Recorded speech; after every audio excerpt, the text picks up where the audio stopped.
Well, hello there, everybody. This is Dr. Schroeder with a video introduction to week number 2 of our course in Advanced Pathophysiology.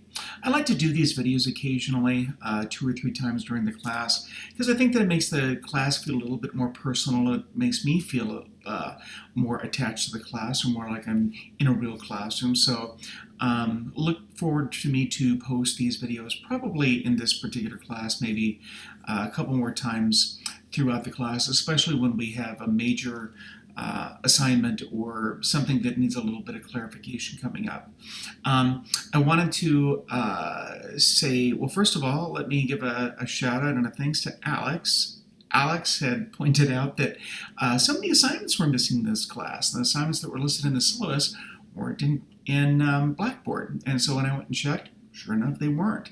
And so that was a problem. And so I have fixed that. You will see that in weeks 3 and 5, there are 2 major case studies that are posted. I'll talk about the case studies here in a little bit, but those assignments are posted, so you now have access to them, and they are included in your grade book. So hopefully that takes care of any confusion. And again, thanks, Alex, for pointing that out.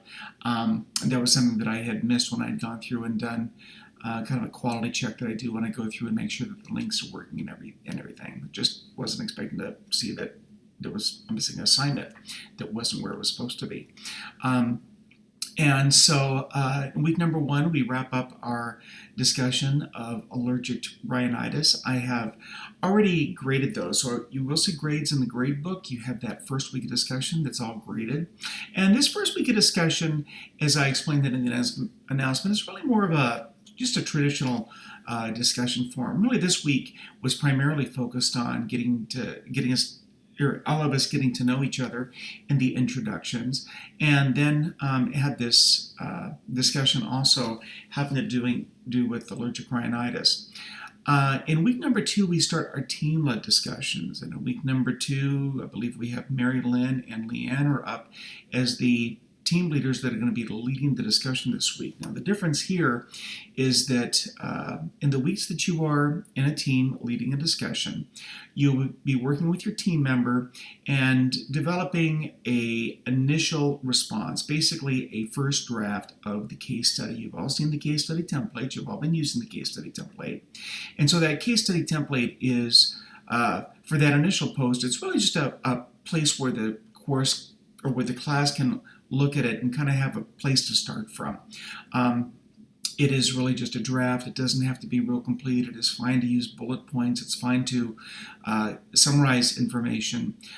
Think in terms of you writing an initial post, though. So it is just like an initial post, but it's not going to be a full case study that's developed.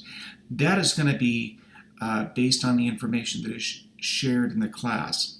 And so during the week of the discussion, for all the days that it's discussion, the 2 team members will be in the class offering feedback, offering guidance, and essentially compiling and using that information that the rest of the class shares in the discussion to include in their final case study that will be due at the conclusion of the week. And so that is, and that's really what is graded with this particular week in the discussions for the team members. So each of you will have one group grade for a team-led assignment. Each of you will have one assignment essentially, or one grade through the entire 8 weeks of the class.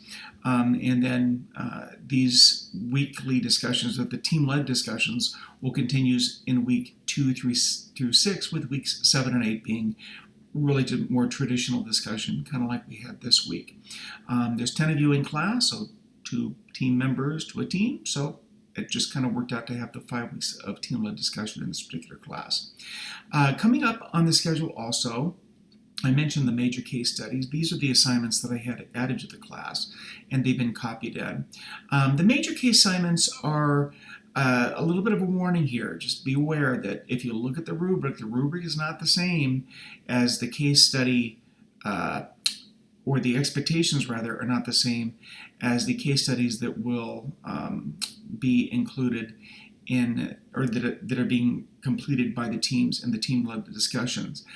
These are an APA paper, so you should have a title page, you should have a follow all the regular APA conventions.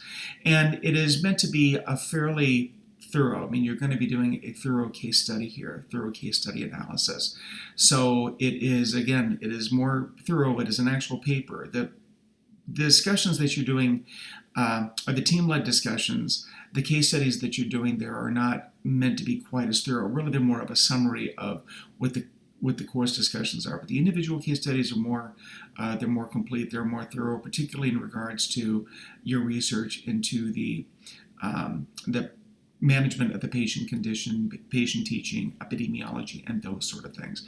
So please review the syllabus for those guidelines and be aware of that. It is listed in week 3 of the course. However, I actually do not have it due until week 4. So you really don't have that case study due until the end of week 4, just to let you know. They'll be due, and actually, even though it's listed as week 3, it's going to be due in week 4.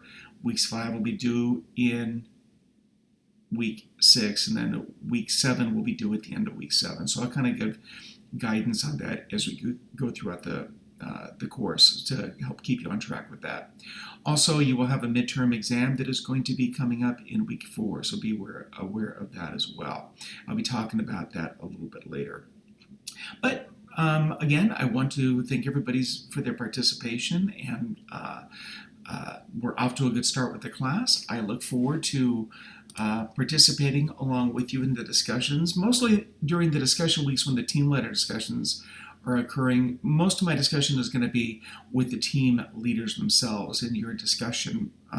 Each of you has a team discussion forum, and I'll be participating and communicating with the teams in that forum.